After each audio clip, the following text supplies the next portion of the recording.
옛날, 아주 먼 옛날에 맑은 물이 굽이쳐 흐르는 강가에 평화로운 마을이 하나 자리 잡고 있었습니다.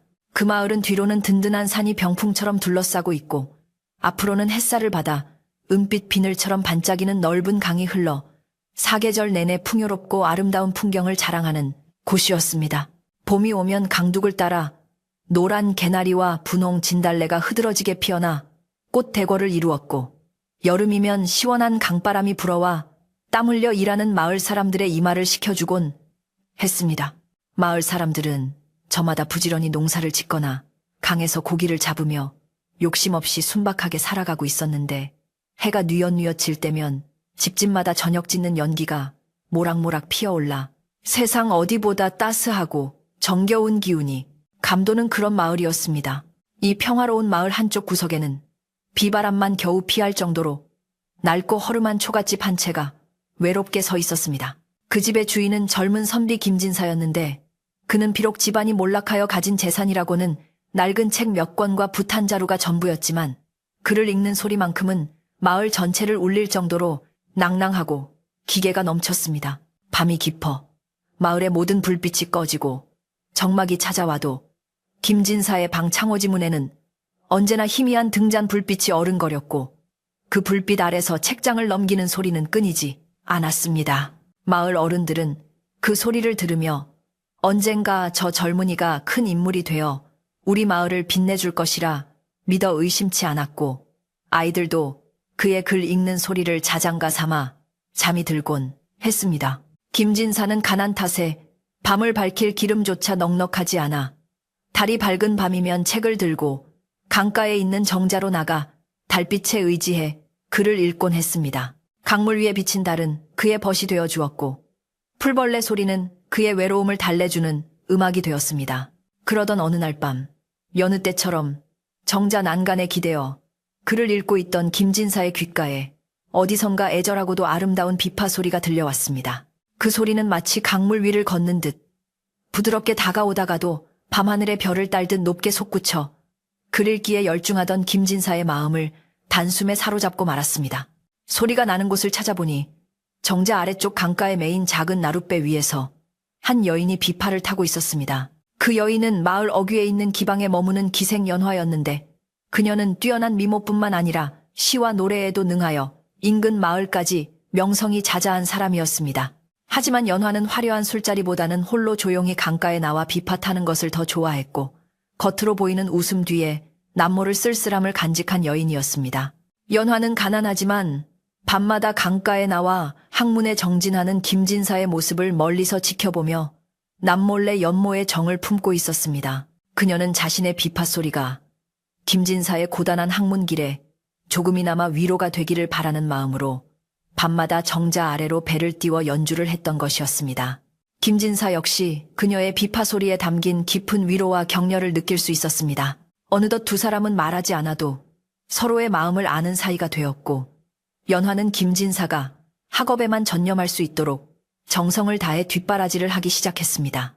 김진사가 쌀이 떨어져 밥을 굶고 있다는 소식을 들으면 아무도 모르게 쌀독을 채워주었고 밤늦도록 책을 읽느라 기름이 떨어지면 가장 좋은 기름을 구해다 주었습니다. 붓이 달아 글씨가 잘 써지지 않을 때는 귀한 붓과 종이를 마련해 정자 한 구석에 놓아두기도 했습니다. 김진사는 처음에는 누군가의 호인지 몰라 당황했지만 이내 그것이 연화의 세심한 배려임을 깨닫고 그녀의 깊은 마음에 큰 감동을 받았습니다. 그는 연화의 헌신적인 사랑에 보답하기 위해서라도 반드시 과거에 급제하여 성공하겠다고 다짐하고 또 다짐했습니다. 세월은 유수와 같이 흘러 어느덧 김진사가 과거 시험을 보기 위해 한양으로 떠나야 할 날이 다가왔습니다. 산과 들에는 봄 기운이 완연하여 꽃들이 만발했지만 이별을 앞둔 두 사람의 마음에는 찬바람이 부는 듯 쓸쓸함만이 가득했습니다. 떠나기 전날 밤 두 사람은 처음 마음을 나누었던 강가 정자에서 마지막으로 만났습니다. 달빛은 유난히 밝아 두 사람의 얼굴을 환하게 비추었지만 그들의 표정은 어둡기만 했습니다. 김진사는 연화의 두 손을 꼭 잡고 떨리는 목소리로 말했습니다. 내 이번에 한양에 가면 반드시 장원급제를 하여 금에 환양할 것이오. 그때는 가장 먼저 그대를 찾아와 고생시킨 세월을 보상하고 평생의 반려로 맞이하겠소. 그의 눈빛은 흔들림 없이 결연했습니다. 연화는 김진사의 굳은 맹세에 눈시울을 붉히며 고개를 끄덕였습니다. 그녀는 품속에서 붉은 비단으로 만든 댕기를 꺼내 김진사의 손에 쥐어주었습니다. 도련님이 댕기는 제가 가장 아끼는 물건입니다. 부디 이것을 보시며 저를 잊지 말아주세요. 저는 이곳에서 강물처럼 변함없이 도련님만을 기다리겠습니다. 비가 오나 눈이 오나 이 자리에서 도련님이 돌아오시는 날까지 기도하며 기다릴 테니 부디 몸성이 다녀오십시오. 연화의 목소리는 물기 어린 바람처럼 떨려왔지만 그 속에는 천년을 하루같이 기다리겠다는 단단한 의지가 담겨 있었습니다. 김진사는 그 붉은 댕기를 가슴 깊이 품으며 다시 한번 약속을 되새겼습니다. 다음날 새벽 짙은 안개가 강가를 뒤덮은 가운데 김진사는 보찜을 메고 한양으로 향하는 길에 올랐습니다. 연화는 마을 어귀 장승이 서 있는 곳까지 따라 나와 김진사의 뒷모습이 안개 속으로 완전히 사라질 때까지 자리를 뜨지 못했습니다. 김진사 역시 발걸음이 떨어지지 않았지만 성공하여 돌아오겠다는 일념 하나로 뒤를 돌아보고 싶은 마음을 꾹 참으며 앞만 보고 걸었습니다. 강물 소리가 점점 멀어지고 마을의 풍경이 흐릿해질수록 김진사의 마음속에는 연화에 대한 그리움과 함께 반드시 성공해야 한다는 무거운 책임감이 자리 잡았습니다. 그는 걷고 또 걸으며 연화가 준 붉은 댕기를 어루만졌고 그때마다 지친 다리에 다시 힘이 솟는 것을 느꼈습니다. 한양에 도착한 김진사의 삶은 고단하고 치열했습니다. 낯선 타향에서의 생활은 생각보다 훨씬 더 혹독했고 가진 것 없는 선비가 오로지 실력 하나로 승부하기에는 세상의 벽이 너무나 높았습니다. 하지만 김진사는 끼니를 거르는 날이 많아도 추운 방에서 잠을 설쳐도 결코 책을 손에서 놓지 않았습니다. 배고픔이 찾아오면 연화가 차려주던 따뜻한 밥상을 떠올렸고 졸음이 쏟아지면 강가 정자에서 들려오던 비파 소리를 기억해냈습니다. 연화와의 약속은 그가 포기하고 싶을 때마다 그를 다시 일으켜 세우는 유일한 버팀목이었습니다. 그는 밤낮을 가리지 않고 학문에 매진했고 그의 학식은 날이 갈수록 깊어만 갔습니다. 드디어 대망의 과거 시험날이 밝았습니다. 전국에 내로라 하는 인재들이 시험장에 모여들었고 팽팽한 긴장감이 감돌았습니다. 시험 문제가 주어지자 김진사는 잠시 눈을 감고 고향의 강물과 연화의 얼굴을 떠올렸습니다. 그러자 신기하게도 마음이 차분해지며 붓끝에서 글이 술술 풀려나가기 시작했습니다. 그의 문장은 마치 굽이치는 강물처럼 막힘이 없었고 그 내용은 산처럼 웅장하고 깊이가 있었습니다. 그는 자신이 닦아온 모든 학문과 연화에 대한 간절한 마음을 담아 답안지를 작성해 내려갔습니다.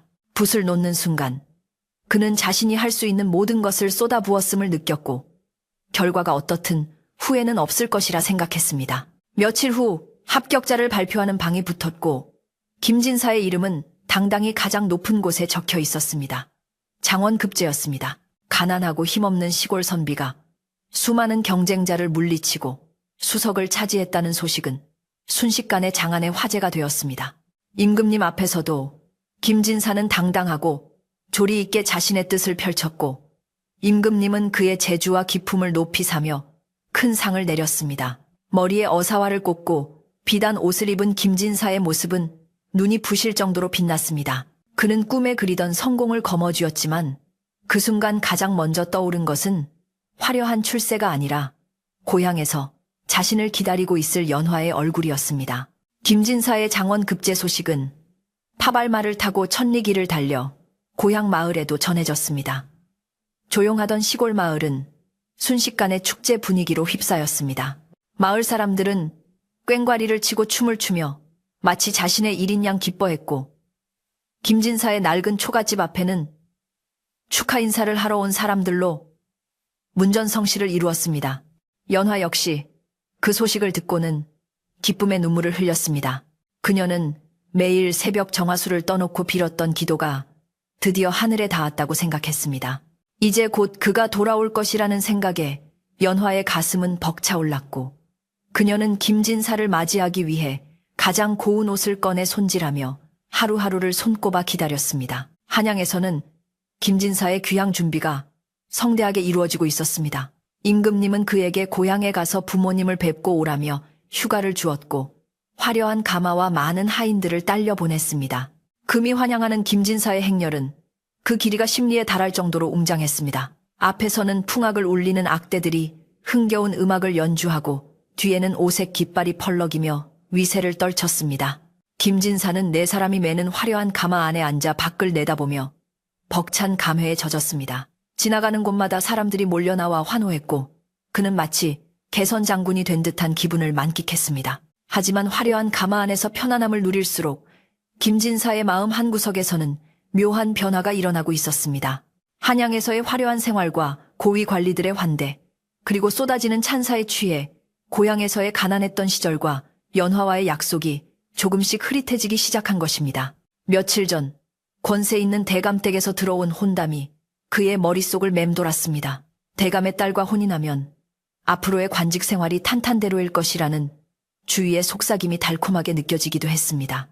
그는 붉은 댕기를 만지작거리면서도 예전처럼 가슴이 뜨거워지기보다는 복잡한 생각에 잠기곤 했습니다. 성공이라는 달콤한 열매가 그의 순수했던 초심을 조금씩 갉아먹고 있었던 것입니다. 행렬은 산을 넘고 물을 건너 드디어 김진사의 고향 마을 근처에 당도했습니다. 익숙한 산새와 강물 냄새가 느껴지자 김진사는 잠시 잡념을 떨치고 고향에 대한 그리움에 젖어들었습니다. 저 멀리 마을 입구가 보이고 마을 사람들이 마중 나와 손을 흔드는 모습이 개미떼처럼 작게 보였습니다. 풍악 소리는 더욱 커졌고 하인들의 발걸음도 빨라졌습니다. 김진사는 온매무새를 가다듬으며 고향 사람들에게 보여줄 위험 있는 모습을 연습했습니다. 이제 곧 마을 어귀의 다리를 건너면 그토록 그리워하던 고향 땅을 밟게 되는 것이었습니다. 마을 사람들은 김진사의 행렬이 보이기 시작하자 덩실덩실 춤을 추며 환호성을 질렀습니다. 우리 마을의 자랑, 김진사님이 오신다. 아이들은 다리 입구까지 달려나갔고 어르신들은 흐뭇한 미소를 지으며 지팡이를 짚고 서 있었습니다. 연화도 사람들 틈에 섞여 있었지만 그녀는 차마 앞으로 나서지 못하고 멀리서 행렬을 지켜보고 있었습니다. 그녀는 초라한 기생의 신분인 자신이 화려한 행렬에 누가 될까 걱정하여 그저 마음속으로만 김진사를 반기고 있었습니다. 그러나 그녀의 눈빛은 그 어느 때보다 간절하고 애틋하게 가마를 향해 고정되어 있었습니다. 김진사의 가마가 마을로 들어가는 유일한 통로인 강가 다리 위에 들어섰을 때였습니다. 맑았던 하늘이 갑자기 어두워지더니 어디선가 스산한 바람이 불어와 깃발들을 거세게 흔들었습니다. 잔잔하던 강물은 갑자기 소용돌이치며 검푸른 빛으로 변했고 말들은 겁을 먹고 히힝거리며 발을 구르기 시작했습니다. 행렬을 이끌던 하인들이 당황하여 웅성거리는 사이 믿을 수 없는 일이 벌어졌습니다. 다리 한가운데 허공에서 짙은 안개가 피어오르더니 그 안개 속에서 눈부시게 하얗고 긴 비단 한 폭이 스르르 내려와 가마 앞을 가로막은 것입니다. 하인들은 눈앞에 나타난 기이한 현상에 놀라 뒷걸음질 쳤습니다. 흰 비단은 마치 살아있는 생물처럼 허공에 팽팽하게 매달려 길을 완전히 차단하고 있었습니다. 그것은 단순한 천조각이 아니라 넘을 수 없는 거대한 벽처럼 느껴졌습니다. 가마꾼들은 가마를 멈춰 세울 수밖에 없었고 흥겹던 풍악 소리도 뚝 끊겼습니다. 마을 입구에서 환호하던 사람들도 갑작스러운 정적에 숨을 죽이고 다리 쪽을 바라보았습니다. 기쁨으로 들썩이던 분위기는 순식간에 공포와 불안감으로 바뀌었습니다. 가마 안에 있던 김진사는 행렬이 멈추자 의아해하며 창문을 열고 밖을 내다보았습니다. 무슨 일이냐? 왜 다리 한복판에서 멈춘 것이냐? 그의 호통에도 하인들은 아무런 대답을 하지 못하고 겁에 질린 표정으로 앞을 가리킬 뿐이었습니다. 김진사의 시선이 하인들의 손끝을 따라갔을 때 그는 자신의 눈을 의심했습니다. 눈앞에 펼쳐진 흰 비단은 바람 한 점 없는 허공에서 기이한 춤을 추듯 너울거리고 있었고 그 비단 너머로는 고향 마을이 희미하게 보일 듯 말 듯 했습니다. 마치 누군가가 그가 마을로 들어가는 것을 결사적으로 막고 있는 것만 같았습니다. 선두에 섰던 호위무사가 용기를 내어 칼을 뽑아들고 비단을 향해 다가갔습니다. 어떤 요물인지는 모르나 감히 나라의 녹을 먹는 관리의 앞길을 막다니. 무사는 기합 소리와 함께 날카로운 칼로 비단을 내리쳤습니다. 그러나 비단은 베어지기는커녕 쇠가 부딪히는 쨍하는 소리와 함께 칼을 튕겨내버렸습니다. 무사는 그 충격으로 뒤로 나동그라졌고 칼날은 이가 빠진 채 바닥에 뒹굴었습니다. 사람들은 경악하며 입을 다물지 못했습니다. 부드러워 보이는 비단이 강철보다 더 단단하다는 사실에 모두가 공포에 질렸습니다. 이 소동을 지켜보던 마을 사람들 사이에서 수군거림이 퍼져나가기 시작했습니다. 이게 무슨 변고란 말인가? 경사스러운 날에 이런 불길한 일이 생기다니. 저 비단은 예사 물건이 아닐세. 필시 무슨 곡절이 있는 게야. 어르신들은 혀를 차며 걱정스러운 표정을 지었고 아이들은 무서워 울음을 터뜨렸습니다. 김진사는 가마 안에서 식은땀을 흘리며 이 상황을 어떻게 해결해야 할지 고민에 빠졌습니다. 화려하게 돌아온 고향 입구에서 이런 기이한 장애물을 만날 줄은 꿈에도 몰랐던 것입니다. 그때 마을 사람들 틈에서 지팡이를 짚은 백발의 노인 한 분이 천천히 다리 쪽으로 걸어 나왔습니다. 그는 이 마을에서 가장 오래 살았다는 뱃사공 노인이었는데 강물의 흐름만 보고도 날씨를 맞추고 물속의 원혼을 달랠 줄 안다는 신통한 분이었습니다. 노인은 주름진 눈으로 허공의 비단을 뚫어지게 바라보더니 무겁고 낮은 목소리로 말했습니다.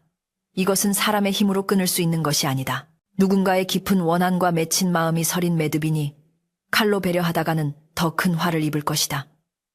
노인의 말은 싸늘한 공기를 가르며 김진사의 가슴에 콕 박혔습니다. 노인은 지팡이로 땅을 쿵쿵 치며 말을 이었습니다. 약속을 소홀히 여기고 사람의 마음을 저버린 자가 이 행렬 속에 있지 않고서는 이런 일이 일어날 리가 없다. 하늘이 노하고 강물이 슬퍼하여 길을 막아선 것이니 묶인 매듭을 풀지 않으면 한 발자국도 나아갈 수 없을 게야. 그 순간 김진사의 뇌리에 스치듯 지나가는 기억이 있었습니다. 화려한 한양 생활 속에 묻어두었던, 아니 애써 잊으려 했던 강가 정자에서의 약속, 붉은 댕기를 건네주던 연화의 떨리는 손길, 김진사의 심장이 쿵 하고 내려앉았습니다. 노인의 서슬퍼런 경고가 다리 위를 휩쓸고 지나가자 흥겨웠던 풍악 소리는 온데간데 없이 사라지고 숨막히는 정적만이 감돌았습니다. 하늘 높이 떠있던 해는 어느덧 서산 너머로 뉘엿뉘엿 기울기 시작했고 붉게 물든 노을이 강물 위로 내려앉아 마치 핏빛처럼 검붉게 일렁였습니다. 그 불길한 빛깔은 허공을 가로막고 있는 흰 비단을 더욱 도드라지게 만들었는데 하얀 비단은 저녁 노을을 받아 기이한 보랏빛을 띠며 마치 살아있는 뱀처럼 꿈틀거리는 듯했습니다. 마을 사람들은 침을 꿀꺽 삼키며 서로의 눈치만 살폈고 누구 하나 감히 입을 열어 이 기괴한 상황에 대해 뭐라 말하지 못했습니다. 그저 바람에 스치는 갈대 소리만이 사람들의 불안한 마음을 대변하듯 서걱거릴 뿐이었습니다. 김진사의 가마를 메고 있던 가마꾼들은 다리가 아파왔지만 감히 가마를 내려놓지도 못한 채 엉거주춤한 자세로 서 있어야 했습니다. 가마 안에 김진사 역시 바늘방석에 앉은 듯 안절부절 못하고 있었습니다. 그는 이마에 송글송글 맺힌 식은땀을 닦아내며 뱃사공 노인의 말이 제발 틀린 것이기를 간절히 바랐습니다. 약속을 어긴 자라는 말이 귓가에서 윙윙거리며 떠나지 않았기 때문입니다. 그는 떨리는 손으로 소매자락을 꽉 움켜쥐었는데 그 안에는 연화가 준 붉은 댕기가 들어있었습니다. 하지만 그는 차마 그 댕기를 꺼내볼 용기조차 나지 않았습니다. 지금 이 순간 그 댕기를 꺼내보는 것만으로도 자신의 죄를 인정하는 꼴이 될까 두려웠던 것입니다. 시간이 흐를수록 다리 위의 공기는 점점 더 무겁게 가라앉았고 사람들의 인내심도 바닥을 드러내기 시작했습니다. 마을 어귀에서 잔치 음식을 준비하던 아낙네들은 식어가는 국밥과 떡을 바라보며 발을 동동 구르기만 했습니다. 이러다 잔치는커녕 초상 치르는 거 아니냐. 누군가 조그맣게 내뱉은 불길한 말이 순식간에 사람들 사이로 퍼져나갔습니다. 사람들은 웅성거리기 시작했고 그 소리는 마치 벌떼가 날아다니는 소리처럼 커져만 갔습니다. 장원급제에서 돌아오는 길에 귀신이 곡할 노릇이 내그려 저 흰 비단이 그냥 비단이 아니라 상복자락 같지 않은가. 마을 사람들의 수군거림은 김진사의 귀에도 고스란히 들려와 그의 가슴을 더욱 옥죄었습니다. 이대로 밤을 지새울 수는 없다고 판단한 행렬의 책임자가 다시 한번 앞으로 나섰습니다. 그는 뱃사공 노인에게 다가가 따지듯 물었습니다. 노인장이 해괴한 일을 해결할 방도는 없소. 나라의 귀한 인재가 고향에 돌아왔는데 일이 문전박대를 당해서야 되겠소. 그러나 노인은 책임자의 윽박지름에도 눈 하나 깜짝하지 않고 그저 곰방대에 불을 붙여 깊게 한 모금 빨아들일 뿐이었습니다. 하얀 담배 연기가 허공으로 흩어지며 비단 쪽으로 흘러가자 비단은 마치 그 연기를 빨아들이듯 기묘하게 부풀어 올랐습니다. 노인은 천천히 입을 열어 말했습니다. 사람의 힘으로 억지로 뚫으려 하면 할수록 매듭은 더 단단해질 뿐이요. 저것은 한이 서린 문이니 마음으로 풀어야 열리는 법이요. 노인의 말은 알쏭달쏭했지만 그 속에 담긴 뜻은 분명했습니다. 무력으로는 절대 이 길을 지나갈 수 없다는 것이었습니다. 책임자는 답답함에 가슴을 쳤지만 강철처럼 단단했던 비단의 위력을 눈으로 확인한 터라 다시 칼을 뽑을 엄두는 내지 못했습니다. 결국 행렬은 다리 입구에서 오도 가도 못한 채 어둠이 내리기만을 기다리는 꼴이 되었습니다. 마을 사람들도 하나둘씩 흩어지지 않고 다리 주변에 모여들어 이 기이한 대치 상황을 지켜보았습니다. 호기심 많은 아이들은 겁도 없이 다리 난간에 매달려 비단을 구경하려다 어른들에게 호되게 꾸지람을 듣고 끌려 나오기도 했습니다. 어둠이 짙게 깔리자 하인들은 횃불을 밝혀 들었습니다. 수십 개의 횃불이 일제히 타오르자 다리 위는 대낮처럼 환해졌지만 그 불빛에 비친 흰 비단의 모습은 더욱 공포스럽게 변해 있었습니다. 낮에는 그저 길을 막는 천조각처럼 보였던 것이 밤이 되자 마치 머리를 풀어헤친 여인의 형상처럼 흐느적거리며 그림자를 들이우고 있었기 때문입니다. 강물 위로 비친 그림자는 길게 늘어져 마을 입구까지 닿아 있었는데 그 모습이 마치 누군가 엎드려 절을 하고 있는 모양새와 흡사하여 보는 이들의 등골을 오싹하게 만들었습니다. 사람들은 저마다 옷깃을 여미며 불안한 눈빛을 교환했습니다. 가마 안에 갇혀있던 김진사는 숨이 막혀올 지경이었습니다. 사방이 막힌 좁은 공간은 마치 감옥처럼 느껴졌고 밖에서 들려오는 횃불, 타는 소리와 강물 흐르는 소리가 신경을 날카롭게 긁어댔습니다. 그는 더 이상 견디지 못하고 창문을 벌컥 열어젖혔습니다. 차가운 밤 공기가 얼굴에 와닿자 정신이 조금 드는 듯했지만 눈앞에 떡하니 버티고 있는 흰 비단을 보자 다시금 절망감이 밀려왔습니다. 그는 마음속으로 끊임없이 되뇌었습니다. 나는 잘못한 것이 없다. 나는 성공하기 위해 최선을 다했고 이제 금이 환영하여 연화를 찾아가려 하지 않았던가. 잠시 다른 혼담에 마음이 흔들렸을 뿐 결코 약속을 깬 것은 아니다. 하지만 김진사의 이러한 변명은 스스로를 위로하기 위한 기만일 뿐이었습니다. 한양에 있는 동안 대감댁의 화려한 정원에서 비단 옷을 입은 규수와 거닐며 시골에서의 가난한 생활과 초라한 연화의 모습을 잠시나마 부끄럽게 여겼던 자신의 마음을 누구보다 잘 알고 있었기 때문입니다. 그는 연화에게 보냈어야 할 편지를 몇 번이나 썼다 지우며 결국 보내지 않았던 밤들을 떠올렸습니다. 바쁘다는 핑계 뒤에 숨어 점점 멀어져가는 마음을 애써 외면했던 비겁함이 뼛속 깊이 사무쳐 왔습니다. 저 흰 비단은 바로 그 비겁함이 만들어낸 장벽이 아닐까 하는 생각이 들자 김진사는 두려움에 몸을 떨었습니다. 그때 침묵을 깨고 마을 사람들 사이에서 누군가의 목소리가 들려왔습니다. 그러고 보니 연화 아가씨가 보이지 않네. 오늘 같은 날이면 제일 먼저 나와서 춤이라도 출 줄 알았는데. 그 말은 조용하던 호수에 던져진 돌멩이처럼 파문을 일으켰습니다. 맞아. 며칠 전부터 연화 아가씨 집 쪽에서 인기척이 없던데 몸이 많이 안 좋다는 소문이 돌긴 했어. 사람들은 웅성거리며 연화의 안부를 걱정하기 시작했습니다. 김진사의 귀에 연화라는 이름이 들려오자 심장이 쿵 하고 내려앉는 듯 했습니다. 그는 가마 창틀을 꽉 붙잡고 사람들의 이야기에 온 신경을 집중했습니다. 뱃사공 노인이 다시금 지팡이를 들어 강물을 가리켰습니다. 강물이 울고 있지 않나. 억울하고 원통해서 제 갈 길을 가지 못하고 맴돌고 있어. 노인의 말에 사람들은 귀를 기울였습니다. 과연 잔잔하던 강물 소리 사이로 마치 여인이 흐느끼는 듯한 애달픈 소리가 섞여 들려오고 있었습니다. 찰싹찰싹. 강물이 다리 기둥을 때리는 소리는 마치 누군가 가슴을 치며 통곡하는 소리와 같았습니다. 그 소리는 점점 더 커져 다리 위에 있는 모든 사람들의 귓가에 선명하게 파고들었습니다. 겁 많은 아낙네들은 비명을 지르며 귀를 막았고 건장한 사내들조차 얼굴이 하얗게 질려 뒷걸음질 쳤습니다. 이 기이한 현상 앞에서 김진사는 더 이상 자신을 속일 수 없었습니다. 저 흰 비단과 강물의 울음소리가 모두 연화와 관련이 있다는 확신이 들었습니다. 그는 한양으로 떠나던 날 새벽 안개 낀 강가에서 눈물을 글썽이며 자신을 배웅하던 연화의 모습을 떠올렸습니다. 비가 오나 눈이 오나 이 자리에서 도련님이 돌아오시는 날까지 기다리겠습니다. 그녀의 마지막 말이 환청처럼 귓가에 울려 퍼졌습니다. 그 맹세는 바위처럼 단단했는데 정작 그 맹세를 헌신짝처럼 가볍게 여긴 것은 바로 자신이었다는 사실을 뼈저리게 깨닫기 시작했습니다. 마을의 촌장이 나서서 뱃사공 노인에게 물었습니다. 노인장, 도대체 연화에게 무슨 일이 생긴 것입니까? 알고 계신 것이 있다면 속 시원히 말씀해 주십시오. 촌장의 다급한 물음에 노인은 깊은 한숨을 내쉬며 입을 열었습니다. 김진사가 떠난 후 연화는 하루도 빠짐없이 이 강가에 나와 기도를 올렸소. 비바람이 몰아쳐도 눈보라가 쳐도 그 정성은 변함이 없었지. 허나 한양에서 들려오는 소식은 김진사의 장원 급제 소식뿐. 정작 기다리던 연화에게는 편지 한 장 오지 않았소. 기다림에 지친 마음이 병이 되고 그 병이 깊어져 결국 노인은 말을 잇지 못하고 고개를 돌려 강물을 바라보았습니다. 노인의 뒷말은 굳이 듣지 않아도 알 수 있었습니다.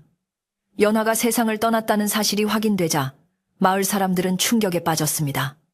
세상에 그 착한 아가씨가 여기저기서 탄식과 안타까움의 목소리가 터져 나왔습니다. 사람들의 시선은 자연스레 김진사의 가마 쪽으로 쏠렸습니다. 처음에 환영하던 눈빛은 온데간데 없고 이제는 원망과 의심이 가득 찬 눈초리들이 가마를 뚫을 듯 쏘아보고 있었습니다.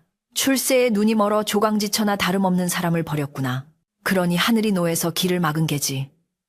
수군거림은 이제 노골적인 비난으로 바뀌어 김진사를 향해 쏟아졌습니다. 김진사는 가마 안에서 몸을 움츠렸습니다. 밖에서 쏟아지는 비난의 화살들이 가마의 벽을 뚫고 들어와 심장을 찌르는 듯 했습니다. 그는 자신이 저지른 죄의 무게를 비로소 실감했습니다. 단순히 약속을 잊은 것이 아니라 한 사람의 인생과 목숨을 앗아간 것이나 다름없다는 죄책감이 밀려왔습니다. 그는 떨리는 손으로 가슴속에 품고 있던 붉은 댕기를 꺼내들었습니다. 달빛에 비친 댕기는 여전히 고운 붉은색을 띠고 있었지만 김진사의 눈에는 마치 연화가 흘린 피눈물처럼 보였습니다. 그는 댕기를 얼굴에 묻고 소리 없는 오열을 토해냈습니다. 밤은 점점 깊어가고 다리 위에 흰 비단은 더욱 팽팽하게 당겨지며 가마 쪽으로 서서히 다가오는 듯 했습니다. 하인들은 공포에 질려 하나둘씩 도망칠 기색을 보였고 횃불들도 하나둘씩 꺼져가며 주위는 더욱 칠흑 같은 어둠 속으로 빠져들었습니다. 오직 흰 비단만이 스스로 빛을 내듯 창백하게 빛나며 김진사를 압박해왔습니다. 그것은 마치 네 죄를 네가 알렸다 라고 호통치는 저승사자의 손길처럼 느껴졌습니다. 김진사는 이제 더 이상 피할 곳이 없다는 것을 알았습니다. 이 다리를 건너 고향으로 들어가기 위해서는, 아니 사람으로서 최소한의 도리를 다하기 위해서는 결단을 내려야만 했습니다. 그때 갑자기 강바람이 거세지며 가마의 문이 덜컹거렸습니다. 바람결에 실려온 비파 소리가 희미하게 들려왔습니다. 예전 공부에 지친 자신을 달래주던 그 따뜻하고 부드러운 선율이 아니었습니다. 마치 현이 끊어질 듯 날카롭고 처절한 비명과도 같은 연주 소리였습니다. 그 소리는 김진사의 뇌리를 파고들어 그가 한양에서 권세가들에게 아부하며 지었던 가식적인 웃음들과 혼담이 오갈 때 침묵했던 그 순간들을 끄집어내어 눈앞에 펼쳐 보였습니다. 김진사는 머리를 감싸쥐고 괴로워했습니다. 그의 내면에서 성공한 관리로서의 자존심과 죄책감에 시달리는 인간으로서의 양심이 치열하게 싸우고 있었습니다. 뱃사공 노인이 가마 가까이 다가와 나직하지만 엄엄한 목소리로 말했습니다. 진사 나으리 이 매듭은 나으리가 묶은 것이니 푸는 것도 나으리만이 할 수 있소. 저 비단 뒤에 있는 호는 다른 재물이나 권세를 원하는 것이 아니오. 오직 진심 어린 사죄와 뉘우침만이 길을 열 수 있을 것이오. 더 늦기 전에 나오시오. 나오셔서 결자해지 개쩌제질 하시오. 노인의 말은 김진사의 마지막 망설임마저 무너뜨렸습니다. 그는 이제 화려한 관복이 아니라 죄인의 수위를 입은 심정으로 가마 문을 열어야 했습니다. 김진사의 손이 천천히 가마 문고리를 잡았습니다. 문고리는 얼음장처럼 차가웠지만 그의 손은 뜨겁게 달아올라 있었습니다. 문을 여는 순간 쏟아질 마을 사람들의 비난과 시선, 그리고 무엇보다 눈앞에 마주할 자신의 추악한 과거가 두려웠습니다. 하지만 이대로 숨어 있는다면 영영 고향 땅을 밟지 못할 것이며 연화의 원호는 구천을 떠돌게 될 것이라는 생각이 그를 움직였습니다. 그래, 내가 지은 죄다. 내가 감당해야 한다. 김진사는 이를 악물고 결심을 굳혔습니다. 끼이익하는 소리와 함께 굳게 닫혀있던 가마 문이 열리기 시작했습니다. 문이 열리자 차가운 강바람이 가마 안으로 들이닥쳐 김진사의 관복 자락을 휘날렸습니다. 그는 비틀거리는 다리에 힘을 주고 천천히 땅으로 내려섰습니다. 그의 등장에 웅성거리던 사람들은 일제히 숨을 죽이고 그를 바라보았습니다. 화려한 장원 급제자의 모습은 온데간데 없고 죄책감과 슬픔으로 인해 초췌해진 한 사내만이 그곳에 서 있었습니다. 김진사는 떨리는 눈으로 허공을 가로막고 있는 거대한 흰 비단을 올려다보았습니다. 그것은 마치 그를 기다리고 있었다는 듯 미세하게 진동하며 웅웅거리는 소리를 내고 있었습니다. 김진사는 심호흡을 한번 크게 하고는 비단을 향해 한 발자국을 내디뎠습니다. 그 발걸음은 천근만 근처럼 무거웠지만 더 이상 물러설 곳은 없었습니다. 모든 이목이 집중된 가운데 그는 떨리는 목소리로 입을 열 준비를 했습니다. 강물은 여전히 슬프게 울부짖고 있었고 하늘에는 달조차 구름 뒤로 숨어버린 어두운 밤이었습니다. 하지만 김진사의 가슴 속에서는 뒤늦은 후회와 함께 이제라도 모든 것을 바로잡겠다는 작은 불씨가 타오르기 시작했습니다. 이것은 단순한 귀향이 아니라 잃어버린 자신을 되찾기 위한 고행의 시작이었습니다. 김진사가 가마에서 내려 땅을 밟는 순간 대지는 마치 천냥의 무게를 견디는 듯 무겁게 침묵했습니다. 그가 신고 있는 비단 신발은 한양의 고운 흙만 밟았던 것이라 고향의 거친 흙바닥에 닿자마자 이질적인 서걱거림을 만들어냈습니다. 그 소리는 고요한 밤 공기를 가르며 사람들의 귓가에 선명하게 박혔고 그가 내딛는 한 걸음 한 걸음은 마치 죄인의 족쇄 소리처럼 처량하게 울렸습니다. 김진사는 고개를 들지 못하고 시선을 발끝에 둔 채 휘청거리는 다리를 가까스로 지탱하며 다리 중앙을 향해 나아갔습니다. 그의 등 뒤로는 화려한 가마와 당황한 하인들이 병풍처럼 서 있었지만 지금 이 순간 그 모든 권위와 영광은 아무런 힘을 발휘하지 못하는 허상에 불과했습니다. 오직 그의 떨리는 어깨와 창백하게 질린 옆얼굴만이 달빛 아래 적나라하게 드러나고 있었습니다. 김진사가 흰 비단 앞으로 몇 걸음 다가가자 잠잠하던 강바람이 다시금 소용돌이치며 그의 앞을 가로막았습니다. 이번 바람은 단순한 자연의 바람이 아니었습니다. 살을 애는 듯한 한기가 서려 있어 닿는 곳마다 소름이 돋고 뼛속까지 시려오는 기이한 냉기였습니다. 그 바람은 김진사의 관복 자락을 거칠게 잡아끌며 마치 네가 감히 이곳에 발을 들일 자격이 있느냐라고 묻는 듯 했습니다. 김진사는 바람의 힘에 밀려 몇 번이나 뒤로 넘어질 뻔했지만 이를 악물고 버텨냈습니다. 지금 물러서면 영영 연화의 한을 풀어줄 기회를 잃을 것이라는 절박함이 그를 지탱하고 있었습니다. 그는 옷깃을 여미는 대신 품속에 있던 붉은 댕기를 더욱 세게 움켜쥐었습니다. 손바닥에 배어나는 식은땀이 댕기를 축축하게 적셨습니다. 그때 허공에 매달린 흰 비단 위로 기묘한 형상들이 어른거리지 시작했습니다. 짙은 안개가 비단 주위를 감싸더니 그 속에서 마치 파노라마처럼 흐릿한 그림자들이 나타났다 사라지기를 반복했습니다. 그것은 김진사가 한양으로 떠나던 날 강가에서 손을 흔들던 연화의 모습이기도 했고 밤마다 정화수를 떠놓고 기도하던 처연한 뒷모습이기도 했습니다. 그림자들은 소리 없는 아우성처럼 김진사의 눈앞에서 춤을 추었고 그 모습을 본 마을 사람들은 비명을 지르며 눈을 가렸습니다. 저것 봐. 연화, 아가씨야. 아가씨가 저기 있어. 누군가의 외침의 공포는 순식간에 확신으로 변했고 다리 위는 걷잡을 수 없는 혼란에 빠져들었습니다. 이것은 단순한 안개가 아니라 죽은 자의 기억이 산자의 세상에 투영되는 초현실적인 광경이었습니다. 김진사는 눈앞에 펼쳐지는 환영에 압도되어 숨조차 제대로 쉴 수 없었습니다. 그가 애써 외면하고 기억 저편으로 밀어놓았던 장면들이 눈앞에 생생하게 되살아나자 심장을 쥐어짜는 듯한 통증이 느껴졌습니다. 특히 연화가 비가 오는 날에도 눈이 오는 날에도 강가에 나와 하염없이 한양 쪽을 바라보며 서 있는 모습이 비단 위에 비칠 때는 그는 차마 눈을 뜨고 볼 수 없어 고개를 떨구었습니다. 그 환영 속의 연화는 점점 야위어 가고 있었고 맑았던 눈동자는 기다림과 절망으로 채하게 변해가고 있었습니다.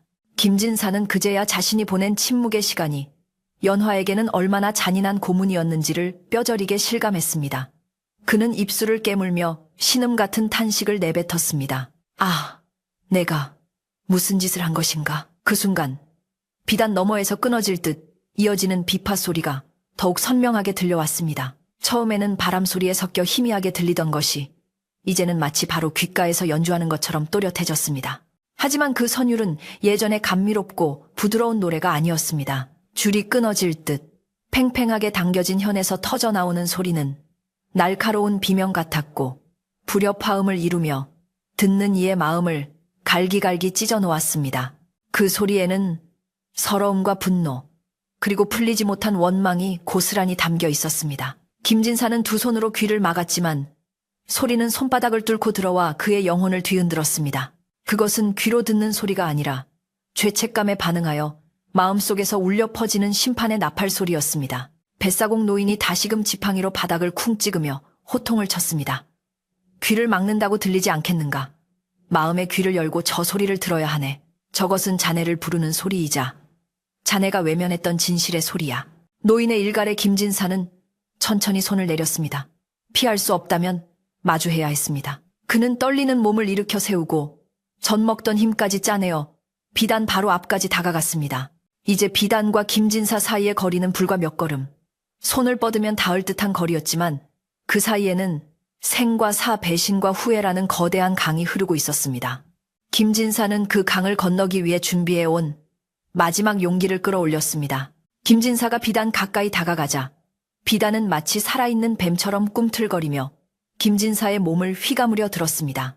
차가운 비단 자락이 볼을 스치고 지나가자 김진사는 쏘스라치게 놀라며 뒷걸음질 쳤습니다. 그 감촉은 섬뜩할 정도로 차가웠지만 동시에 묘하게 익숙한 느낌을 주었습니다. 그것은 마치 연화가 눈물을 닦아주던 손길 같기도 했고 떠나기 전날 밤 그의 옷깃을 잡던 애절한 손길 같기도 했습니다. 김진사는 그 감촉에서 연화의 존재를 강렬하게 느꼈습니다. 그녀는 죽어서도 이곳을 떠나지 못하고 약속의 증표인 비단이 되어 그를 기다리고 있었던 것입니다. 그는 걷잡을 수 없는 슬픔에 무릎이 꺾이고 말았습니다. 털썩하고 그가 무릎을 꿇자 바닥에 먼지가 푸석하게 피어올랐습니다. 천하를 호령할 기세로 금이 환향하던 장원 급제자가 마을 사람들 앞에서, 그것도 허공의 비단 앞에서 무릎을 꿇은 광경은 충격적이었습니다. 하인들은 당황하여 어쩔 줄 몰라 했고 마을 사람들은 숨을 죽인 채 그 모습을 지켜보았습니다. 누구 하나 비웃거나 손가락질하는 사람은 없었습니다. 김진사의 어깨가 짐승처럼 들썩이며 흐느끼는 소리가 들려오자 사람들의 마음속에서도 미움보다는 연민과 안타까움이 피어올랐기 때문입니다. 그것은 한 인간이 자신의 과오 앞에서 처절하게 무너져 내리는 모습이었고 그 진실된 고통은 보는 이들의 마음까지 숙연하게 만들었습니다. 김진사는 땅바닥에 머리를 박고 오열했습니다. 연화야, 내가 왔다. 내가 늦었다. 너무 늦게 왔다. 김진사의 오열 섞인 목소리가 다리 위에 울려 퍼지자 팽팽했던 흰 비단의 움직임이 잠시 멈칫했습니다. 마치 그 목소리를 듣고 반응하는 듯 했습니다. 그러나 이내 비단은 더욱 격렬하게 요동치기 시작했습니다. 강물은 거품을 일으키며 솟구쳐 올랐고 하늘에서는 마른 번개가 번쩍이며 천지를 진동시켰습니다. 화광하는 굉음과 함께 다리가 흔들리자 사람들은 혼비백산하여 비명을 질렀습니다. 연화의 한은 김진사의 눈물 몇 방울로 씻겨 내려갈 만큼 가벼운 것이 아니었습니다. 그녀가 겪었던 수년간의 고독과 배신감은 이미 자연의 힘을 빌려 거대한 분노로 변해 있었고 그것을 잠재우기 위해서는 더 큰 희생과 진심이 필요했습니다. 김진사는 본능적으로 깨달았습니다. 단순히 슬퍼하는 것만으로는 부족하다는 것을. 그는 자신이 무엇을 잘못했는지, 얼마나 비겁했는지를 낱낱이 고백하고 용서를 빌어야만 했습니다. 그는 떨리는 손으로 머리에 쓰고 있던 사모 관모를 벗어 옆에 내려놓았습니다. 그것은 자신의 관직과 명예를 상징하는 물건이었습니다. 사모가 벗겨지자 흐트러진 상투머리가 바람에 제멋대로 흩날렸습니다. 그는 더 이상 위험 있는 관리가 아니라 사랑을 잃고 죄를 지은 초라한 사내일 뿐이었습니다. 그는 품속에서 붉은 댕기를 꺼내어 두 손으로 받쳐들고 비단을 향해 높이 치켜들었습니다. 보아라 연화야. 네가 준 이 댕기 한순간도 내 몸에서 떼어놓은 적이 없다. 하지만 내 마음은 그렇지 못했구나. 김진사는 피를 토하듯 절규했습니다. 한양의 화려한 불빛에 눈이 멀어 너와의 약속을 헌신짝처럼 구석에 처박아 두었다. 권문세족의 사위가 되면 탄탄대로가 열릴 것이라는 욕심에 너를 기다리게 하고 또 기다리게 했다. 내가 너를 죽인 것이다. 내가 너를 병들게 하고 차가운 강물 속으로 밀어 넣은 것이다. 그의 고백은 처절했습니다. 그는 자신의 치부를 낱낱이 드러내며 사람들 앞에서 그리고 연화의 영혼 앞에서 발가벗겨진 심정으로 죄를 자백했습니다. 김진사의 고백이 이어지는 동안 마을 사람들은 웅성거림을 멈추고 그의 말 한마디 한마디에 귀를 기울였습니다. 그동안 뜬 소문으로만 돌던 김진사의 변심이 사실로 확인되는 순간이었지만 사람들은 그를 비난하기보다는 인간의 나약함과 욕망이 빚어낸 비극에 가슴 아파했습니다. 특히 연화의 친구였거나 그녀를 아꼈던 아낙네들은 옷고름으로 눈물을 훔치며 훌쩍였습니다. 김진사의 고백은 단순한 사과가 아니라 자신의 영혼을 깎아내리는 참회록이었습니다. 그는 자신이 얻은 장원급제의 영광이 연화의 희생 위에 세워진 사상 누각임을 인정했고 그 모든 것이 이제는 부질없음을 뼈저리게 느끼고 있었습니다. 김진사가 붉은 댕기를 든 손을 바들바들 떨며 말을 이었습니다. 차라리 나를 데려가라. 이 다리를 건너지 못하게 하고 나를 강물 속으로 끌고 들어가라. 그래야 내 한이 풀린다면 기꺼이 그리하겠다. 그는 진심으로 죽음을 각오한 듯 보였습니다. 그때 붉은 댕기에서 기이한 빛이 나기 시작했습니다. 달빛도 없는 어둠 속에서 댕기는 마치 스스로 타오르는 불꽃처럼 붉은 광채를 뿜어내며 주위를 밝혔다. 그 빛은 김진사의 손을 타고 흘러내려 흰 비단에 닿았고 붉은색과 흰색이 공중에서 뒤엉키며 신비로운 광경을 연출했습니다. 그것은 마치 연화가 김진사의 댕기를 알아보고 손을 뻗는 것 같았습니다. 이 광경을 지켜보던 뱃사공 노인은 고개를 끄덕이며 중얼거렸습니다. 그래, 이제야 닿았구나. 물건이 닿은 것이 아니라 마음이 닿은 게야. 거짓 없는 진심만이 원한의 매듭을 풀 수 있는 법이지. 노인의 눈에는 안도감과 함께 슬픔이 어려 있었습니다. 그는 김진사가 겪어야 할 고통이 아직 끝나지 않았음을 하지만 그 고통을 통과해야만 진정한 어른이 되고 사람 구실을 하게 될 것임을 알고 있었습니다. 다리 위의 바람은 여전히 거세게 불었지만 그 속에 섞여있던 살기는 조금씩 옅어지고 있었습니다. 대신 그 자리를 채우는 것은 사무치는 그리움과 슬픔의 기운이었습니다. 김진사는 댕기를 쥔 손을 천천히 내려 다리 바닥에 내려놓았습니다. 나무 판자 위에 놓인 붉은 댕기는 흰 비단과 마주보고 놓여 마치 견우와 직녀가 은하수를 사이에 두고 마주한 듯 애처로워 보였습니다. 김진사는 다시 한번 바닥에 머리를 조아리며 엎드렸습니다. 연화야, 부디 이 못난 놈의 마지막 청을 들어다오. 내 관직도 재물도 다 필요 없다. 그저 네가 편안히 눈을 감을 수만 있다면 나는 평생을 속죄하며 살겠다. 제발, 제발 이 한을 거두어다오. 그의 이마에서는 피가 배어나와 바닥을 적셨지만 그는 아랑곳하지 않고 절을 하고 또 절을 올렸습니다. 김진사가 이마를 도니며 사죄하는 소리는 쿵쿵하며 다리를 울렸고 그 울림은 강물을 타고 멀리 퍼져나갔습니다. 하늘을 뒤덮었던 먹구름이 조금씩 걷히며 달빛이 비치기 시작했습니다. 그 달빛은 김진사의 피 묻은 이마와 바닥에 놓인 붉은 댕기 그리고 허공을 막아선 흰 비단을 차례로 비추었습니다. 비단은 이제 춤을 멈추고 팽팽하게 긴장된 상태로 김진사를 내려다보고 있었습니다. 마치 그의 진심을 저울질하듯 마지막 심판을 내리기 직전에 고요함이 찾아왔습니다. 마을 사람들도 숨을 멈추고 이 기나긴 밤의 끝이 어떻게 될지 지켜보았습니다. 그때 정적을 깨고 어디선가 나비 한 마리가 날아왔습니다. 한겨울이나 다름없는 차가운 날씨에 나비가 나타난 것은 기적 같은 일이었습니다. 그 나비는 순백의 날개를 팔랑이며 김진사의 주위를 맴돌더니 바닥에 놓인 붉은 댕기 위에 살포시 내려앉았습니다. 나비의 날갯짓은 마치 누군가의 손길처럼 부드러웠고 보는 이들의 마음을 몽글몽글하게 만들었습니다. 사람들은 저 나비가 연화의 넋이 아닐까 생각하며 경이로운 눈길로 바라보았습니다. 김진사 역시 고개를 들어 나비를 바라보았고 그의 눈에서는 하염없이 눈물이 흘러내렸습니다. 그것은 공포의 눈물이 아니라 사무치는 그리움과 미안함의 눈물이었습니다. 나비가 댕기 위에 앉자 철벽처럼 꿈쩍 않던 흰 비단에 변화가 생기기 시작했습니다. 팽팽하게 당겨져 있던 비단의 올이 하나둘씩 풀리기 시작한 것입니다. 스르륵 스르륵 하는 소리는 마치 봄눈이 녹아내리는 소리처럼 부드럽게 들려왔습니다. 강철처럼 단단하여 칼조차 튕겨내던 그 비단이 김진사의 진심 어린 눈물과 나비의 날갯짓 앞에서 서서히 힘을 잃어가고 있었습니다. 안개 속에 보이던 무서운 형상들도 하나둘씩 희미해지며 사라졌고 날카롭던 비파 소리도 잦아들었습니다. 대신 강물 흐르는 소리가 원래의 맑고 청아한 소리로 돌아오기 시작했습니다. 김진사는 떨리는 목소리로 나비를 향해 손을 뻗었습니다. 연화야, 너인이 내 마음을 받아주는 것이냐? 하지만 그는 차마 나비를 만지지는 못했습니다. 자신의 더러운 손이 닿으면 그 순결한 영혼이 다칠까 두려웠기 때문입니다. 그는 그저 허공에 손을 멈춘 채 눈물 범벅이 된 얼굴로 미소를 지으려 애썼습니다. 그것은 슬프지만 아름다운 늦었지만 진심이 담긴 화해의 순간이었습니다. 마을 사람들도 그 모습을 보며 안도의 한숨을 내쉬었고 몇몇 노인들은 합장을 하며 나무 아미타불을 외웠습니다. 하지만 아직 모든 것이 끝난 것은 아니었습니다. 흰 비단은 완전히 거치지 않았고 여전히 길의 절반을 가로막고 있었습니다.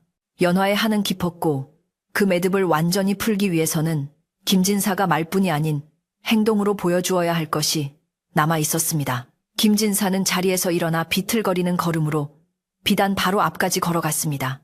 그리고는 허리춤에 차고 있던 옥대 관리의 허리띠를 풀어 비단 옆에 걸었습니다. 내 모든 영광을 내려놓겠다. 나는 장원 급제자 김아무개가 아니라 강가에서 글을 읽던 너의 정인 김서생으로 돌아가겠다. 그의 선언은 단호했습니다. 그는 거칠애에 불과한 관복에 소매를 걷어붙이고 맨손으로 흰 비단의 매듭을 잡았습니다. 전에는 손도 댈 수 없을 만큼 차갑고 단단했던 비단이 이제는 부드러운 천의 감촉으로 그의 손에 잡혔습니다. 김진사는 심호흡을 하고 엉킨 실타래를 풀듯 조심스럽게, 아주 조심스럽게 매듭을 풀어나가기 시작했습니다. 그의 손길 하나하나에는 지난날의 추억과 사죄의 마음이 담겨 있었습니다. 마을 사람들은 숨소리조차 내지 않고 그 과정을 지켜보았습니다. 이것은 단순한 매듭 풀기가 아니라 꼬여버린 두 사람의 인연을 그리고 막혀버린 마을의 기운을 풀어내는 신성한 의식이었습니다. 마침내 김진사의 손끝에서 마지막 매듭이 스르르 풀리는 순간이 다가오고 있었습니다. 달빛은 더욱 환하게 비치고 강물은 잔잔하게 흐르며 밤하늘의 별들이 하나둘씩 모습을 드러내기 시작했습니다.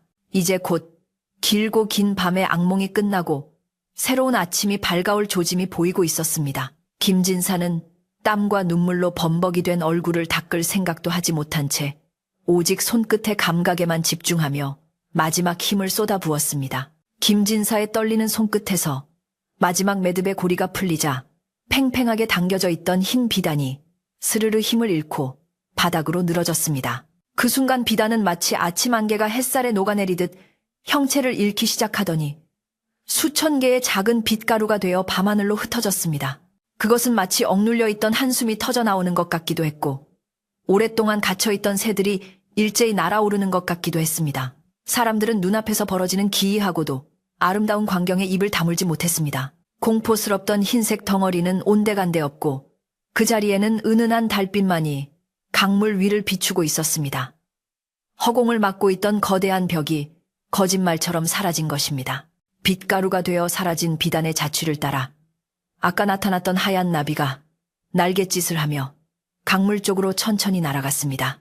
나비는 김진사의 머리 위를 한 바퀴 빙 돌더니 마치 작별 인사를 하듯 강 건너편의 어둠 속으로 유유히 사라졌습니다. 김진사는 나비가 사라진 쪽을 향해 하염없이 시선을 고정하고 있었고 그의 눈에서는 멈추지 않던 눈물이 비로소 잦아들었습니다. 강물은 더 이상 울부짖지 않았고 거세게 불던 바람도 언제 그랬냐는 듯 잠잠해져 부드러운 산들바람으로 바뀌어 있었습니다. 자연이 김진사의 사죄를 받아들이고 연화의 영혼이 비로소 안식을 찾았음을 알리는 신호였습니다. 다리 위를 짓누르던 무거운 살기가 거치자 사람들은 그제야 참았던 숨을 몰아쉬었습니다. 긴장으로 굳어있던 어깨가 풀리고 여기저기서 안도의 한숨 소리가 들려왔습니다. 이제야 길이 열렸구려. 정말 다행이야. 촌장이 가슴을 쓸어내리며 말했습니다. 하인들도 주저앉았던 자리에서 일어나 옷에 묻은 먼지를 털어내며 서로의 얼굴을 확인했습니다. 비록 화려했던 금의 환향의 행렬은 엉망이 되었지만 목숨을 건지고 무사히 마을로 들어갈 수 있게 된 것만으로도 감지덕지한 상황이었습니다. 공포에 떨던 말들도 안정을 되찾고 푸르르 콧김을 내뿜었습니다. 김진사는 탈진한 듯 다리 난간을 붙잡고 겨우 몸을 지탱하고 있었습니다. 그의 화려했던 관복은 흙투성이가 되었고 정갈했던 상투는 흐트러져 볼품없었지만 그의 표정만큼은 그 어느 때보다 평온해 보였습니다. 며칠을 굶은 사람처럼 파탄 눈이었지만 그 눈빛 속에는 더 이상 욕망이나 오만이 남아있지 않았습니다. 비워낸 자만이 가질 수 있는 깊은 침묵과 겸손함이 그 자리를 채우고 있었습니다. 그는 자신의 손을 내려다보았습니다. 방금 전까지 비단을 풀던 그 손은 붉게 부르트고 상처가 났지만 그는 아픔조차 느끼지 못하는 듯 했습니다. 하인들이 황급히 달려와 김진사를 부축하며 가마에 다시 오를 것을 권했습니다. 나으리 이제 길이 열렸으니 어서 가마에 오르시지요. 대까지 편안히 모시겠습니다. 그러나 김진사는 고개를 저으며 하인들의 손을 부드럽게 밀어냈습니다. 아니다. 내 어찌 죄인의 몸으로 편안히 가마를 타고 고향 땅을 밟겠느냐. 내 두 발로 걸어서 갈 것이다. 그것이 나를 기다려준 이 땅과 떠나간 사람에 대한 예의일 것이다. 그의 목소리는 작았지만 단호했습니다. 하인들은 주인의 뜻이 확고함을 알고 더 이상 권하지 못하고 물러섰습니다. 김진사는 벗어두었던 신발을 다시 신는 대신 맨발로 차가운 다리 위를 걷기 시작했습니다. 발바닥에 닿는 나무 판자의 거친 감촉과 차가운 냉기가 전신으로 전해져 왔지만 그는 그 감각을 오롯이 느끼며 한 걸음 한 걸음 내디뎠습니다. 그가 걸음을 옮길 때마다 뒤따르던 하인들과 마을 사람들도 숨을 죽이고 그의 뒤를 따랐습니다. 풍악 소리도 왁자지껄한 환호성도 없는 세상에서 가장 조용한 귀향 행렬이었습니다. 오직 발자국 소리와 강물 소리만이 밤의 정막을 채우며 그들의 귀향을 동행해 주었습니다. 마을 어귀에 들어서자 집집마다 내걸었던 청사초롱이 바람에 흔들리며 은은한 불빛을 비추고 있었습니다. 원래대로라면 이 불빛 아래서 마을 잔치가 벌어졌겠지만 지금은 마치 돌아온 탕자를 맞이하는 어머니의 등불처럼 차분하고 따뜻하게 느껴졌습니다. 마을 사람들은 김진사를 향해 손가락질을 하거나 수군거리는 대신 묵묵히 고개를 숙여 예를 표했습니다. 그가 보여준 진심 어린 참회와 눈물이 사람들의 마음을 움직였기 때문입니다. 화려한 거칠애보다 더 값진 인간의 도리를 확인한 사람들은 그를 연민 어린 눈으로 바라보았습니다. 김진사는 마을 길을 따라 자신의 옛집으로 향했습니다. 흙담은 세월의 흔적으로 곳곳이 허물어져 있었고 대문은 칠이 벗겨져 낡았지만 그 모습이 오히려 김진사의 마음을 편안하게 했습니다. 한양의 으리으리한 기와집에서는 느낄 수 없었던 고향의 흙내음과 지푸라기 냄새가 코끝을 스쳤습니다. 그는 대문 앞에 서서 잠시 멈칫했습니다. 이 문을 열고 들어가면 반갑게 맞아주던 부모님은 이미 돌아가시고 안 계시지만 그곳에는 자신의 유년 시절과 연화와 함께했던 추억들이 고스란히 남아있을 것이기 때문이었습니다.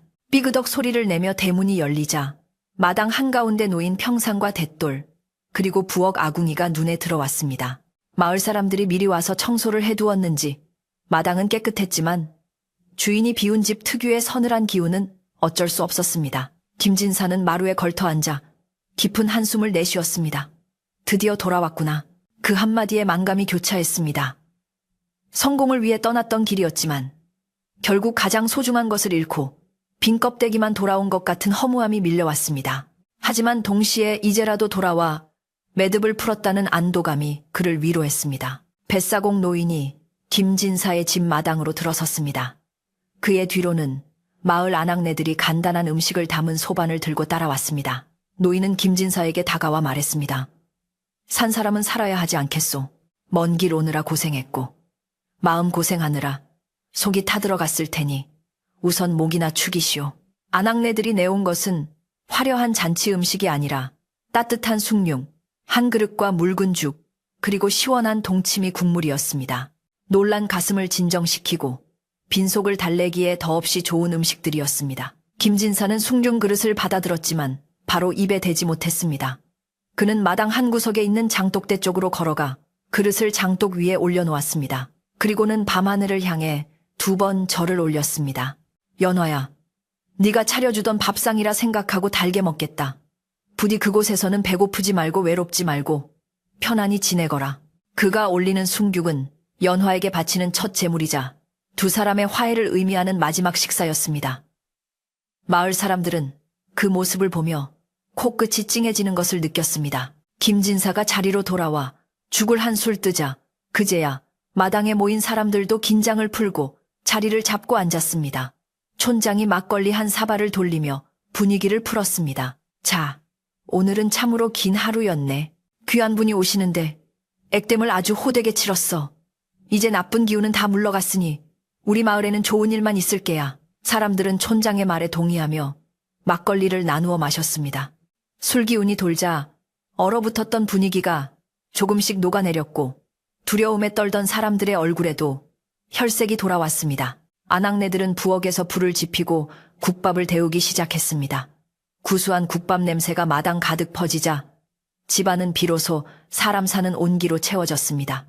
김진사님 어릴 때 개구쟁이였는데 언제 이렇게 훌륭한 선비가 되셨소. 그래도 마음씨 하나는 예전 그대로네. 동네 어르신들은 김진사의 옛 이야기를 꺼내며 그를 마을의 일원으로 다시 받아들여 주었습니다. 김진사는 어르신들의 말에 희미한 미소를 지으며 고개를 끄덕였습니다. 높은 관직의 위엄을 내세우지 않고 그저 마을의 아들로 돌아온 그의 태도가 사람들의 마음을 더욱 열게 했습니다. 식사가 어느 정도 마무리되자 뱃사공 노인이 김진사에게 조용히 다가와 보찜 하나를 건넸습니다. 이것은 연화가 생전에 자네에게 주려고 만들었던 옷일세. 내가 맡아두고 있었는데 이제 주인을 찾아주는 것이 도리인 것 같네. 보찜을 열어보니 한 땀 한 땀 정성 들여 지은 푸른색 도포 한 벌이 들어있었습니다. 바느질 자국마다 김진사를 향한 연화의 기다림과 정성이 배어있는 듯했습니다. 김진사는 옷을 가슴에 품고 오랫동안 말을 잇지 못했습니다. 그녀는 떠났지만 그녀의 사랑은 여전히 이 세상에 남아 그를 감싸주고 있었던 것입니다. 밤은 깊어 자시드지가 넘어가고 있었습니다. 달은 중천에 떠올라 마당을 환하게 비추었고 풀벌레 소리는 더욱 청아하게 들려왔습니다. 소동이 가라앉고 배도 채워지자 마을 사람들은 하나둘씩 자리에서 일어나 집으로 돌아갈 채비를 했습니다. 진사님 푹 주무시게. 내일 날 밝으면 다시 옴세. 몸조리 잘하시고 필요한 거 있으면 언제든 말씀하세요. 사람들은 따뜻한 인사말을 남기고 대문을 나섰습니다. 왁자지껄하던 마당은 다시 고요해졌지만 전과 같은 쓸쓸함은 느껴지지 않았습니다. 사람들의 온기가 머물다 간 자리는 훈훈했습니다. 모두가 떠나고 혼자 남은 김진사는 마루에 앉아 연화가 지어준 도포를 어루만졌습니다. 그는 오늘 겪은 일이 마치 긴 꿈만 같았습니다. 화려한 출세의 길에서 마주한 뜻밖의 시련, 그리고 그 시련을 통해 깨달은 진정한 삶의 가치. 그는 자신이 입고 있던 흙 묻은 관복을 벗어 한쪽에 개어두고 연화가 준 푸른 도포로 갈아입었습니다. 옷은 마치 맞춤옷처럼 그의 몸에 딱 맞았고 포근한 감촉이 지친 몸과 마음을 감싸주었습니다. 그는 이제야 비로소 진정한 자신으로 돌아온 기분이었습니다. 김진사는 마당으로 내려와 연화와의 추억이 서린 강가 정자 쪽을 바라보았습니다. 어둠 속에 잠긴 강물은 말이 없었지만 그 흐름은 끊임없이 이어지고 있었습니다. 그는 마음속으로 다짐했습니다. 다시는 헛된 욕심에 눈이 멀어 소중한 사람을 아프게 하지 않겠노라고. 그리고 남은 생은 연화에게 속죄하는 마음으로 고향 사람들을 돌보고 바른 길을 걸으며 살겠노라고. 그의 결심은 밤하늘의 북극성처럼 흔들림 없이 빛났습니다. 그때 대문 밖에서 인기척이 들려왔습니다. 다리 위에서 길을 막았던 흰 비단 조각을 주워 온 아이 하나가 쭈뼛거리며 서 있었습니다. 나으리, 이거 다리 밑에 떨어져 있어서 주웠어요. 버릴까 하다가. 아이가 내민 것은 손수건만 한 크기로 줄어든 흰 비단 조각이었습니다. 신기하게도 그 비단 조각에서는 은은한 향기가 나고 있었습니다. 김진사는 아이의 머리를 쓰다듬어주며 비단 조각을 받아들었습니다. 고맙다. 이것은 내게 아주 귀한 물건이란다. 아이는 김진사의 따뜻한 미소에 안심한 듯 방긋 웃고는 집으로 달려갔습니다. 김진사는 방으로 들어와 등잔불을 켰습니다. 은은한 불빛 아래서 그는 비단 조각과 붉은 댕기를 나란히 펴놓았습니다. 흰색과 붉은색의 조화가 묘하게 어우러지며 방 안을 따뜻하게 만들었습니다. 그는 먹을 갈아 붓을 들었습니다. 그리고 비단 조각 위에 시 한 수를 적어 내려갔습니다. 연화에 대한 그리움과 미안함, 그리고 영원히 잊지 않겠다는 맹세를 담은 시였습니다. 글씨 하나하나에 그의 혼이 담겼고 먹물이 비단에 스며들며 지워지지 않는 약속이 되었습니다. 글을 다 쓴 김진사는 창문을 열어 밤하늘을 올려다보았습니다. 수많은 별들이 반짝이고 있었지만 그 중에서도 유독 밝게 빛나는 별 하나가 그의 눈에 들어왔습니다. 그는 그 별이 연화의 영혼이라 믿으며 가만히 눈을 감았습니다. 잘 자요, 내 사랑. 부디 오늘 밤은 편안한 꿈 꾸시오. 그의 속삭임은 바람을 타고 별에게 닿았습니다. 격정적이었던 하루가 지나고 고향집에는 평화로운 안식이 찾아왔습니다. 마당에 심어놓은 오래된 매화나무 가지가 바람에 흔들리며 그림자를 드리웠습니다. 그림자는 마루를 지나 방 안까지 들어와 김진사의 곁에 머물렀습니다. 마치 누군가 그의 곁을 지켜주는 듯한 느낌에 김진사는 오랜만에 깊은 잠을 청할 수 있을 것 같았습니다. 이불을 펴고 자리에 눕자 긴장이 풀리면서 노곤함이 밀려왔습니다. 멀리서 들려오는 강물 소리는 이제 자장가처럼 부드럽게 들려왔습니다. 그렇게 폭풍우 같았던 하루는 평온한 침묵 속으로 서서히 저물어 갔습니다. 내일 아침이 밝으면 김진사는 빗자루를 들고 마당을 쓸 것입니다. 그리고 낡은 집을 고치고 아이들에게 글을 가르치며 새로운 삶을 시작할 것입니다. 화려한 벼슬길보다 더 값진 삶이 이곳 고향에 있음을 깨달았기 때문입니다. 그의 가슴 속에 품은 붉은 댕기와 흰 비단 조각은 그가 흔들릴 때마다 중심을 잡아주는 소중한 길잡이가 되어줄 것입니다. 마을의 밤은 깊어가고 사람들의 꿈속으로도 평화가 스며들었습니다. 아침 해가 동쪽 산마루 위로 붉게 솟아오르자 밤새 마을을 뒤덮었던 어둠과 공포는 거짓말처럼 사라지고 맑고 투명한 햇살만이 온 세상을 환하게 비추었습니다. 간밤에 거세게 몰아치며 울부짖던 강물은 언제 그랬냐는 듯 잔잔한 은비늘을 반짝이며 유유히 흐르고 있었고 강가 갈대숲에서는 이름 모를 새들이 지저귀며 상쾌한 아침을 알렸습니다. 마을을 감싸고 있던 무거운 공기는 씻은 듯이 거치고 대신 풋풋한 흙내음과 싱그러운 풀 냄새가 바람을 타고 집집마다 스며들었습니다. 밤새 마음을 졸이며 문을 걸어 잠갔던 마을 사람들도 하나둘씩 대문을 열고 나와 눈부시게 밝은 아침 햇살에 눈을 찌푸리며 기지개를 켰습니다. 지난밤의 소동이 마치 한바탕 꿈이었던 것처럼 마을은 다시금 평화롭고 활기찬 일상의 모습을 되찾아가고 있었습니다. 김진사는 닭이 울기도 전에 일찍 일어나 낡은 빗자루를 들고 마당을 쓸고 있었습니다. 화려한 비단 관복 대신 어젯밤 갈아입은 무명천 도포 차림이었지만 그의 얼굴은 그 어느 때보다 맑고 편안해 보였습니다. 스싹스싹. 빗자루가 바닥을 스치는 규칙적인 소리는 고요한 아침의 정적을 깨우며 담장 너머로 퍼져나갔습니다. 그는 마당 구석구석 쌓인 먼지뿐만 아니라 자신의 마음속에 켜켜이 쌓여있던 욕심과 번뇌까지 모두 쓸어내겠다는 듯 정성스럽게 비질을 했습니다. 마당 한편에 피어난 쑥부쟁이 꽃이 아침 이슬을 머금고 영롱하게 빛나자 김진사는 잠시 비질을 멈추고 허리를 펴 꽃을 바라보며 옅은 미소를 지었습니다.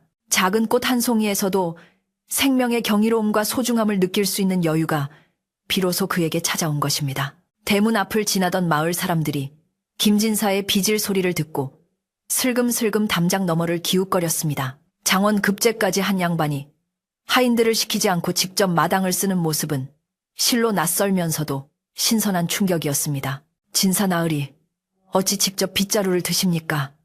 저희가 해드릴 텐데 놔두시지요. 지나가던 이웃집 안하기 민망해하며 말을 건넸습니다.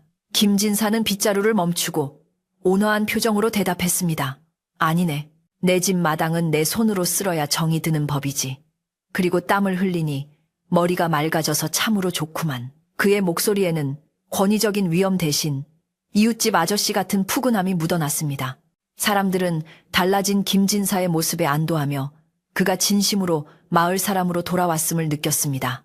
아침 식사를 마친 김진사는 정갈한 옷매무새로 집을 나서 강가로 향했습니다.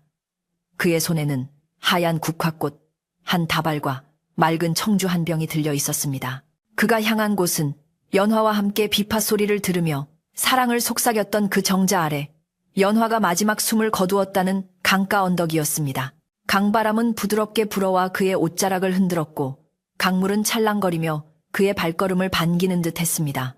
김진사는 언덕 위에 작은 돌들을 모아 조촐한 제단을 만들고 가져온 꽃과 술을 올렸습니다. 그리고는 무릎을 꿇고 앉아 오랫동안 눈을 감고 묵념을 올렸습니다. 그것은 떠나간 이에 대한 예의이자 살아남은 자로서 짊어져야 할 평생의 약속을 다짐하는 시간이었습니다. 연화야, 오늘 아침 햇살이 참으로 곱구나. 네가 그토록 좋아하던 강물도 오늘은 유난히 맑아. 부디 그곳에서는 이 강물처럼 막힘없이 자유롭게 흐르기를 바란다. 김진사는 나직하게 독백하며 술잔을 강물에 비웠습니다. 술은 강물과 섞여 흘러갔고 그 순간 어디선가 흰 나비 한 마리가 팔랑이며 나라와 재단 위에 놓인 꽃에 앉았습니다. 김진사는 나비를 보며 눈시울이 뜨거워졌지만 이번에는 눈물을 흘리지 않았습니다. 슬픔에 잠겨 있기보다는 그녀가 못다 산목까지 의미 있게 사는 것이 진정한 속죄임을 깨달았기 때문입니다. 그는 나비가 날아갈 때까지 한참을 지켜보다가 가벼운 발걸음으로 마을로 돌아왔습니다. 며칠 후 한양에서 김진사를 데리러 온 관리들이 마을에 도착했습니다. 임금님께서 김진사에게 높은 벼슬을 내리시고 입궐을 재촉하신다는 전가를 가지고 온 것입니다. 마을 사람들은 김진사가 다시 떠날까봐 걱정스러운 눈빛으로 바라보았지만 김진사의 결심은 확고했습니다. 그는 관리들에게 정중하게 예를 갖추어 말했습니다. 전하의 성은 이 망극하오나 소신은 아직 수양이 부족하고 씻어야 할 죄업이 있어 감히 조정에 나갈 수 없습니다. 부디 저를 고향에 머물게 하여 학문에 정진하고 백성들과 동고동락하게 해주십시오. 그는 벼슬을 사양하는 상소문을 써서 관리편에 보냈습니다. 출세의 사다리를 스스로 걷어차고 흑기를 택한 그의 선택에 관리들은 혀를 내둘렀지만 그의 결연한 태도에 감복하여 빈 수레를 돌릴 수밖에 없었습니다. 김진사가 벼슬을 마다하고 고향에 눌러앉았다는 소문은 삽시간에 인근 고을까지 퍼졌습니다. 사람들은 그를 강가 선비라 부르며 존경하기 시작했습니다. 김진사는 자신의 집 사랑방을 고쳐 작은 서당을 열었습니다. 글을 배우고 싶어도 가난하여 배울 수 없었던 아이들을 모아 무료로 글을 가르치기 시작한 것입니다. 학문은 출세를 위한 도구가 아니라 사람의 도리를 깨우치고 마음을 닦는 길이다. 김진사는 아이들에게 항상 이렇게 강조했습니다.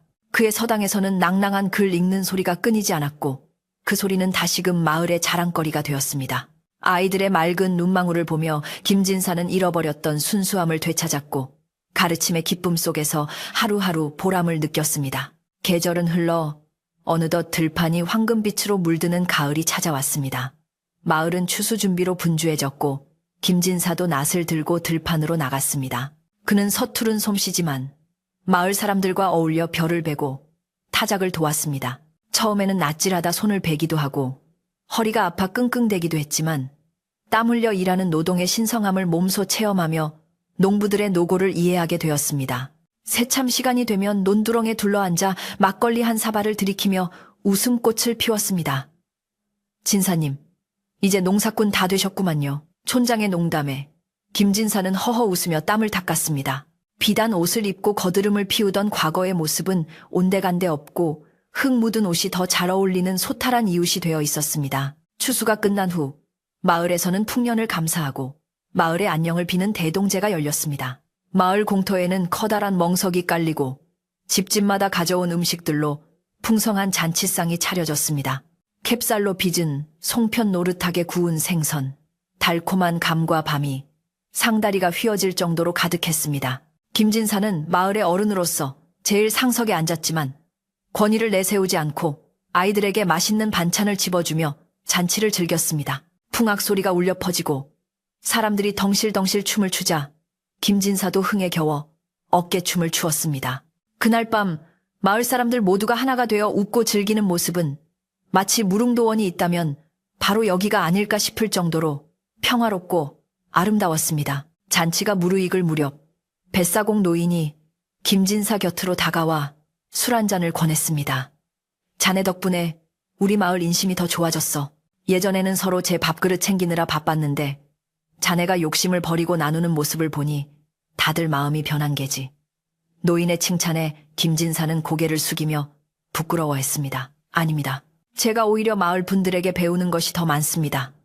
가진 것은 적어도 마음이 넉넉한 이곳이 저에게는 가장 큰 스승입니다. 두 사람은 달빛 아래서 술잔을 부딪히며 깊은 정을 나누었습니다.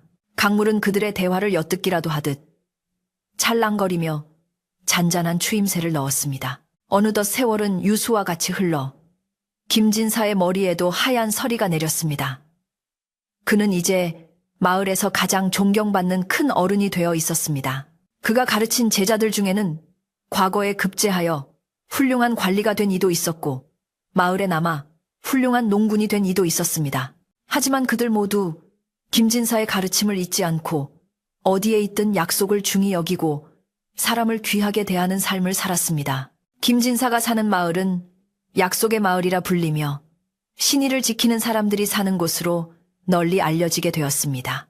마을 입구 다리에는 해원교 제때결라는 이름이 붙었는데 원한을 풀고 화해를 이룬 다리라는 뜻이었습니다.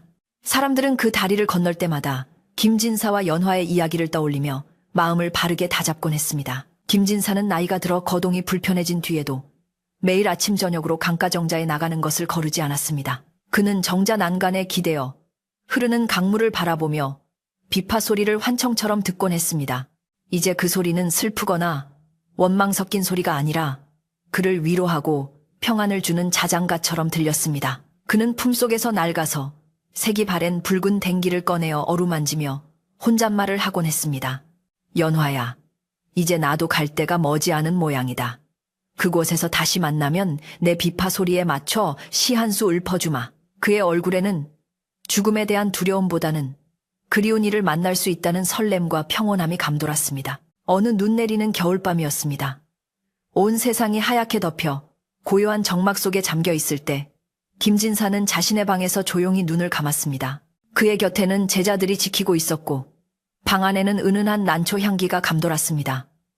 그는 마지막으로 창문을 열어달라고 부탁했습니다. 창밖으로 소복이 쌓인 눈과 얼어붙은 강이 보였습니다. 아, 저기 나비가 날아가는구나.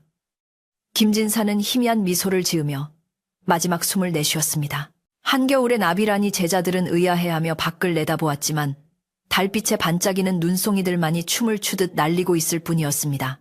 하지만 김진사의 표정은 마치 오랜 여행을 마치고 집으로 돌아온 사람처럼 더없이 편안해 보였습니다. 김진사의 장례는 마을장으로 치러졌습니다. 남녀노소 할 것 없이 모든 마을 사람들이 나와 그의 마지막 길을 배웅했습니다. 상여가 마을 어귀 해원교를 건널 때 신기하게도 얼어붙었던 강물이 일제히 풀리며 맑은 물소리를 내기 시작했습니다.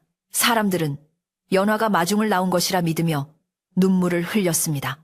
김진사는 연화가 잠들어 있는 강가 언덕 옆 양지 바른 곳에 묻혔습니다. 두 사람은 살아서는 이루지 못한 사랑을 죽어서야 비로소 완성하며 나란히 누워 영원한 안식을 누리게 되었습니다. 봄이 되면 그 언덕에는 진달래와 철쭉이 만발하여 마치 붉은 댕기와 흰 비단이 어우러진 듯 아름다운 풍경을 자아냈습니다. 세월이 흘러도 강물은 여전히 굽이쳐 흐르고 마을의 전설은 할머니의 입에서 손자의 귀로 전해져 내려왔습니다. 여름밤 평상에 누워 부채질을 하던 할머니는 밤하늘의 은하수를 가리키며 아이들에게 이야기해주곤 했습니다. 저기 보이는 저 두 별이 바로 김진사님과 연화 아가씨란다. 서로 마주보며 영원히 빛나고 있지.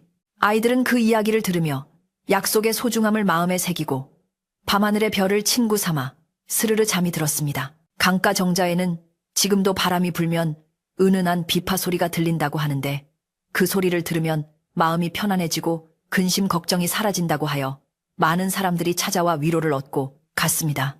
오늘 밤도 강물은 쉬지 않고 흐르며 옛 이야기를 속삭입니다. 마을은 깊은 잠에 빠져들었고 집집마다 꺼진 등불 아래로 따스한 꿈들이 피어오릅니다. 김진사의 집마당에 심어진 늙은 매화나무도 강가의 갈대들도 모두 숨을 죽이고 밤의 평화로움을 만끽하고 있습니다.